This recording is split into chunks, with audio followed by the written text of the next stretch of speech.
Hello, everyone. Coming to you real quick from balmy Florida.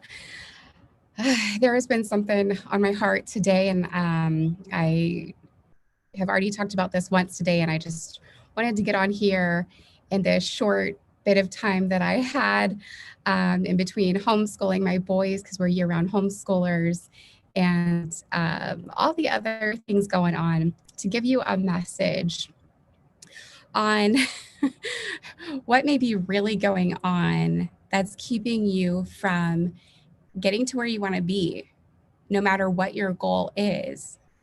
So I'm just going to dive into it, okay?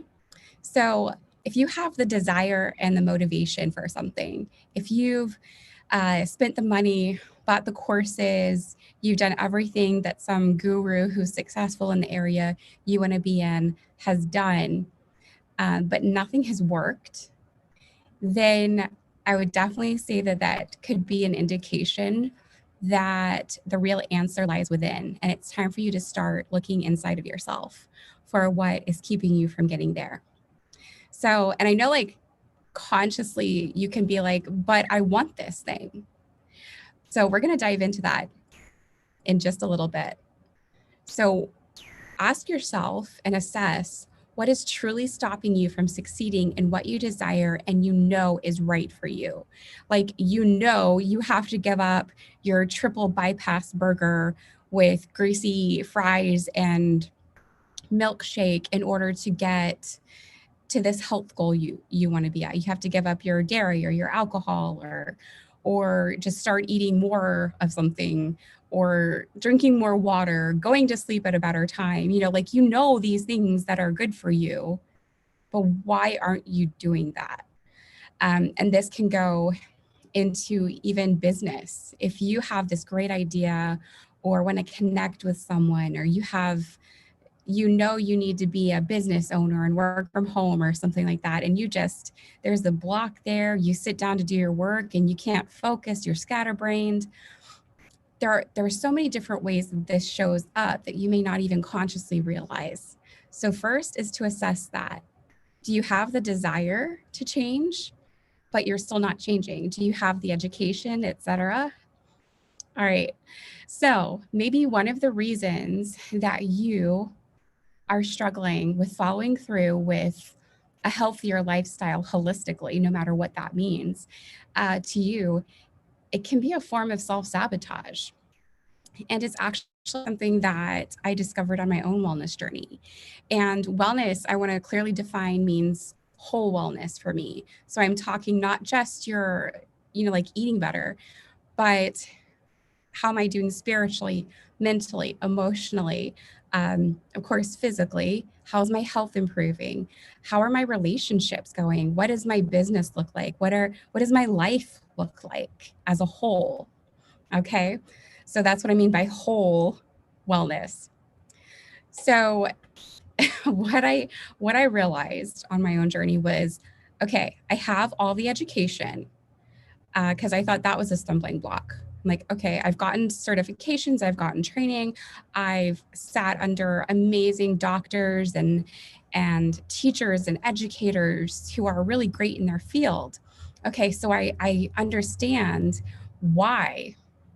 Okay, and then the next thing I realized was I do have this strong desire. Like, I truly want these things, X, Y, Z, in all these areas. And above all, like, I really want to be holistically fit. I want to be super strong, full of vibrant energy for myself. I want to like knock it out of the park in all these areas that are important to me, for myself, because my life has been really rocky up until now. I've gone through so much, and I want and I need a reprieve. I need some of this stuff to move forward, right? To ease up some of that pressure. I want it for my family. I want to be able to show up like that for my family, for my friends, all my loved ones, anyone who's watching me. I want them to be empowered and encouraged and inspired. And I want it for the community and anyone else who needs what I have to offer, my particular gifts and talents, right? I have such a strong desire for that. Okay, then why isn't it happening? Now I have the tools for it. You can have your healthy food in the fridge and clear out all the junk. You can have the exercise equipment or a journal or whatever tools you actually need to succeed and still not succeed.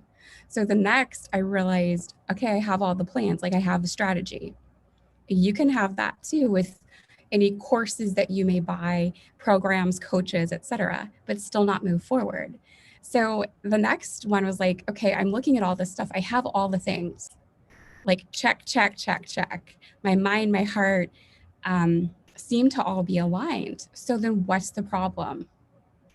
And what hit me one day as I was starting my own morning self-care routine was there was this big block that just came. Like beforehand, everything was ready, aligned. I had time, I had energy, I had the focus, and I was starting into that self-care routine for myself to be healthier. And that block came and I felt it very clearly. And I'm like, okay, what is this? What is this? I recognized it from all the inner work that I've been doing. And I realized through that process, like, oh, this is totally self sabotage right here. This is me with an open door. And at the end of it, I'm pulling back. There's no other excuses around me. Those are all gone. So the only thing left is myself. And a lot of people use, I don't have enough time, money, energy, etc. But it's just an excuse. And for me, those things were pushed away so I could clearly see, oh, it's just me right now.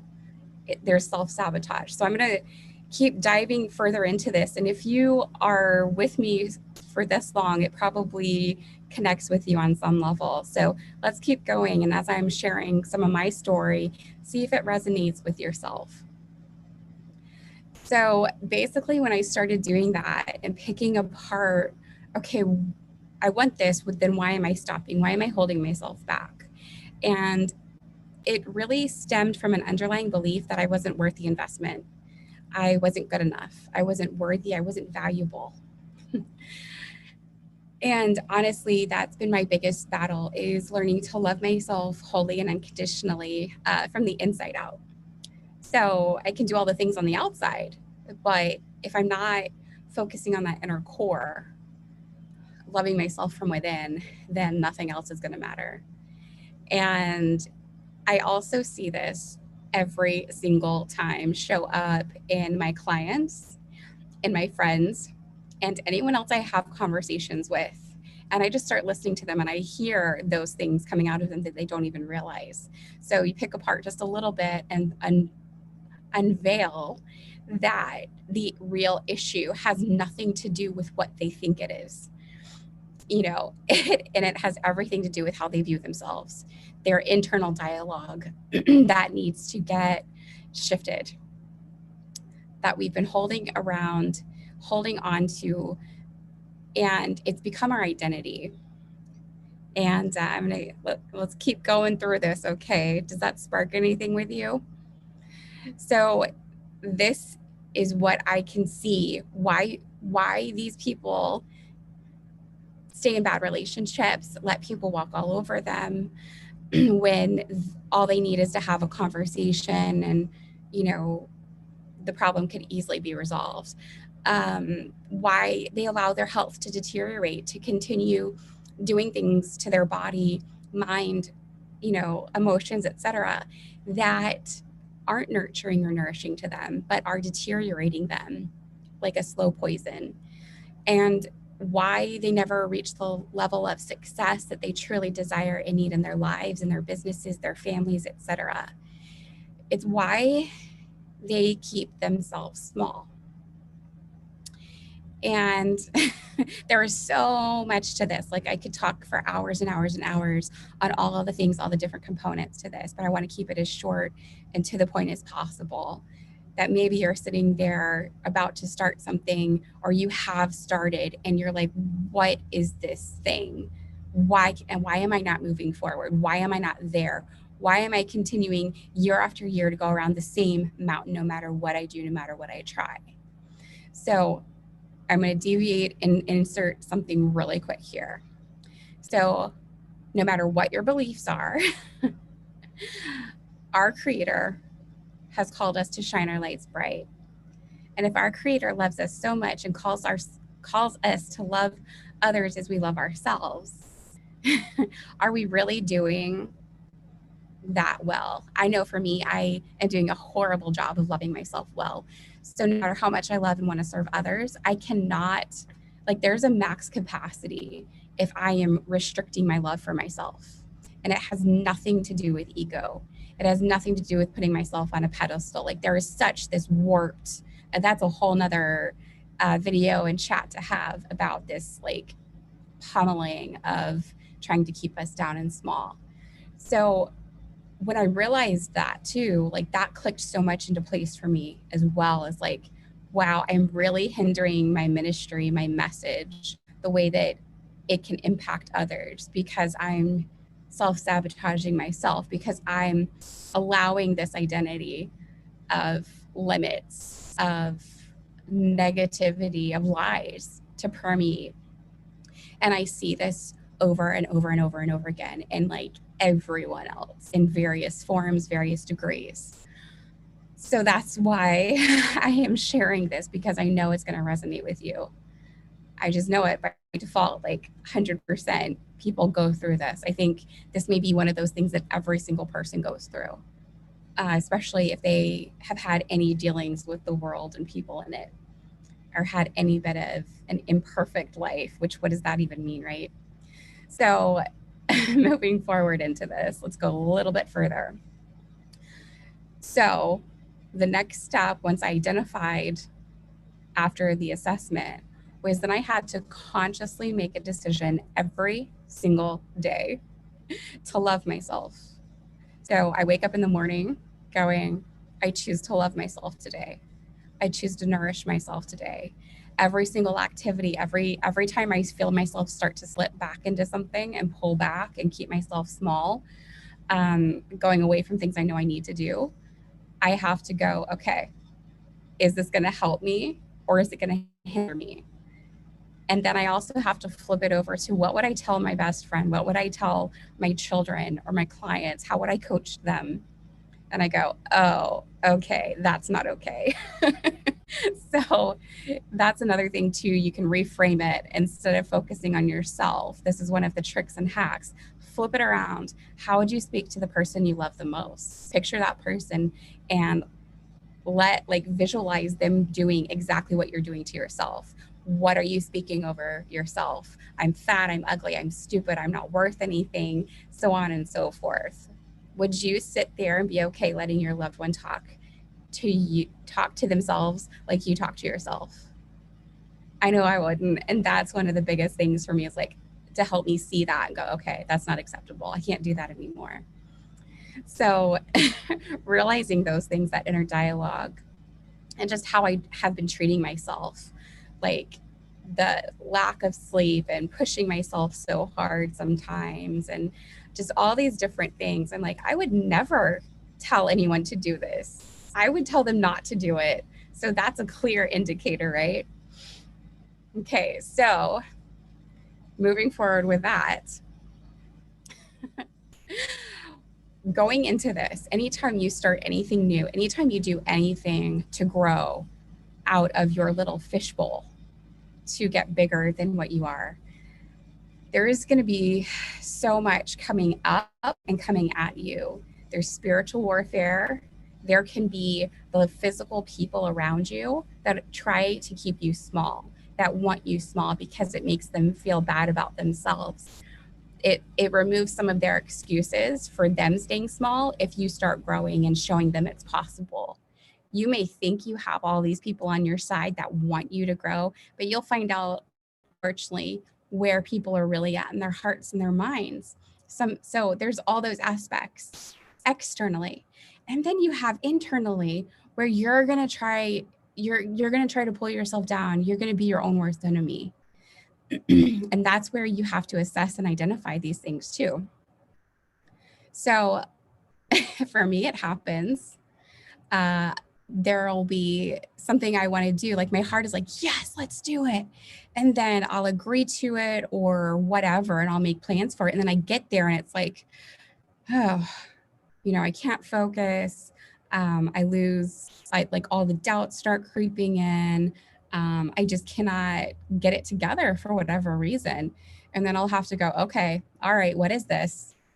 And sure enough, there's always some limiting belief there. Sometimes it taps into some really big issues.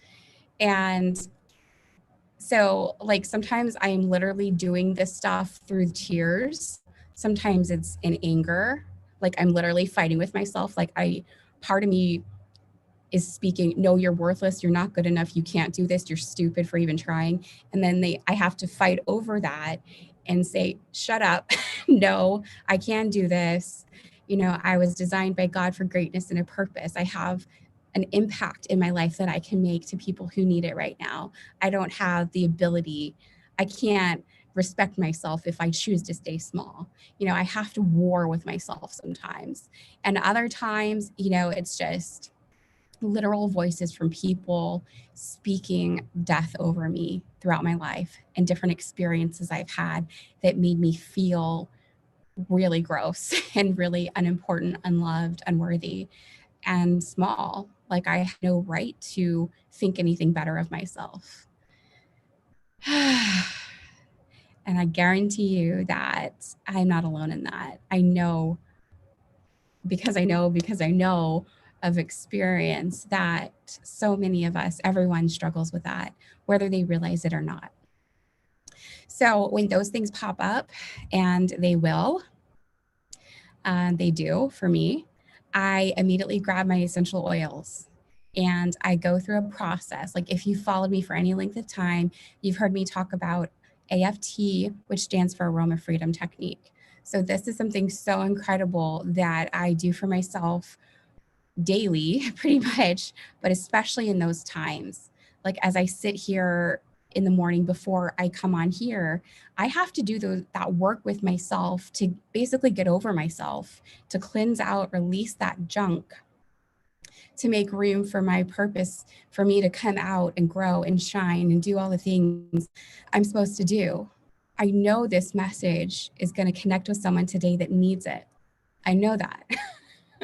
So, and I also happen to have gone through so much storms leading up to this.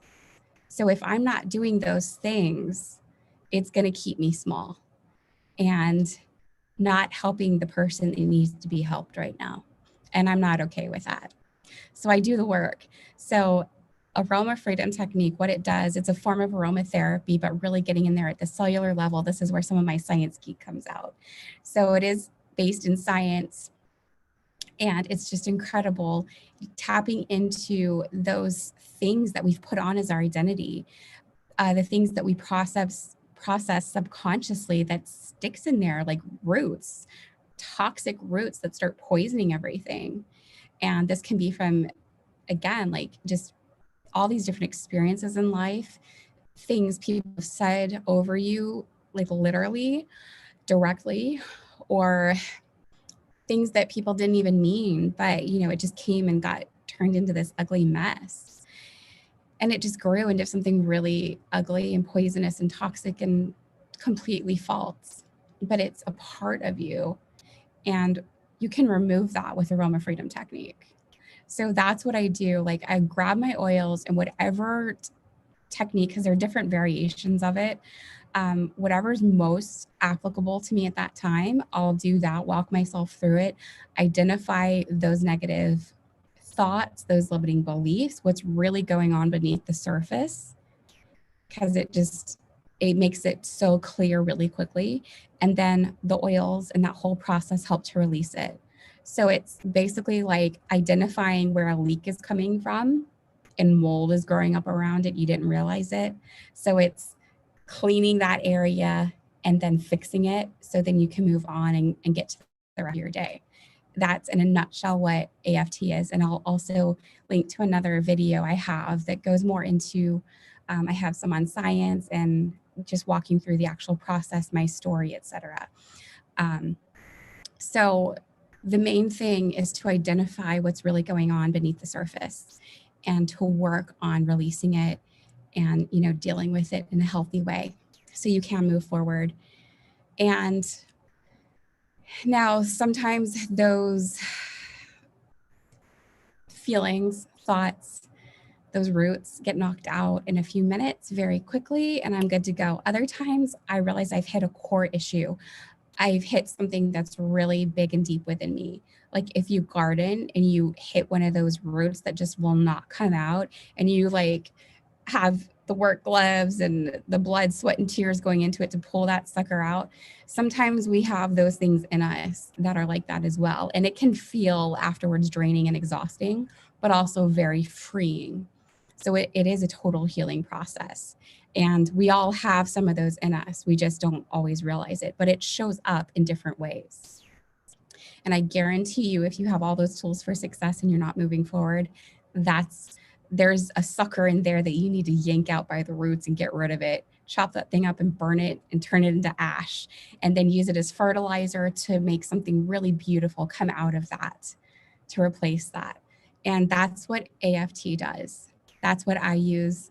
But regardless, even if you don't use aromatherapy and will never do it, you can still work through some of those processes on your own. So to wrap this up, because I could keep going on and on about just so much into this, I want to encourage you, leave you with these words, that your whole wellness is truly a journey. It's something you have to do every day. It's a lifestyle. So something that I do like for a mindset, like to get in that mind frame, is envisioning like that epic battle music going on behind the scenes. And like I'm battling with this fierce warrior, yet it's in myself. And then I also start to like celebrate each time I conquer one of those little battles, get one of those big roots out, and I have victory over that. That feels so incredible. So instead of like getting tripped up and, oh, but I still have so much more, so much more to do, so far to go until I get there, right? No, I celebrate every single part of that journey and take some time and grace afterwards, treating it like it is a true journey. You wouldn't expect, a warrior to go through this big battle and then just have that energy and stamina to keep doing everything else. So I have to pull back for a while, take a little time. Sometimes it's a day and I'm good. Sometimes it's a week, things like that. Like it just varies. But I take that time for myself to let that rawness heal and to start replacing it with more nourishment. So there's no depletion. So I stay balanced and in homeostasis. But I tell you what, that in a nutshell, to summarize, is one of the key things to my own healing, my whole wellness journey. The reason why I've come so far and can do all that I'm doing now. And I can still look at things and go, well, I'm not where I need to be. I'm not doing all I need to do. I'm not there. I haven't reached that level yet. And then I have to go do that work again. So it's a continual thing. It is layers of things. And I can easily pick up more stuff or bring it back to me. It's also a form of repentance, saying, okay, I will not go back to that stuff anymore. I'm not going to do all this hard work to go put myself back in a toxic situation, to go back to those limiting beliefs, to pick up that stuff I just dumped off. Like when you take a bath at the end of the day, you don't go back and pick up that same dirt and put it back on yourself. That's just icky. So why are we doing that? That's another form of self-sabotage, to go back to that dirt and the junk and the crud that you know is not good for you and roll around in it. So stop it. Stop it. Love yourself enough, nourish yourself enough, believe in yourself enough that you were designed by God for greatness and a purpose. You were designed by a creator who loves you so much to do amazing things in this world, not out of our own abilities, but there was something so greater going on. All right. You are precious. You are uniquely designed and crafted. You have a voice. You have love in your heart. You have good intentions. Now do your work, love and nourish yourself so you can go out and love and nourish others. This world needs you right now. This world needs you to show up and shine bright. And at each level, you just be as big as you can. You light yourself, show that light off, even if it starts off like that, and allow it to grow. Do not be the reason at the end of the day, at the end of your life, that you are the one that kept yourself small. You are the reason for not having your dreams come true and not fulfilling all that you know is in you. That would be horrible, a horrible tragedy. So you are loved, you are valuable, you are worthy, you are enough. We all need help. None of us are perfect. We all need unconditional love and people to see the goodness in us. Sometimes we have to be that for ourselves. So that's okay too. A lot of us have to be our own best cheerleaders, rooting us on, our own tough love coaches, right? So let me know if this resonates with you, and I will give links in the description. Check those out and see what your next step is. Check out some more videos. And as always, shoot me a message. I'll send that in the description box as well. If you are really struggling with this and just need a little help and guidance. All right. Bye for now.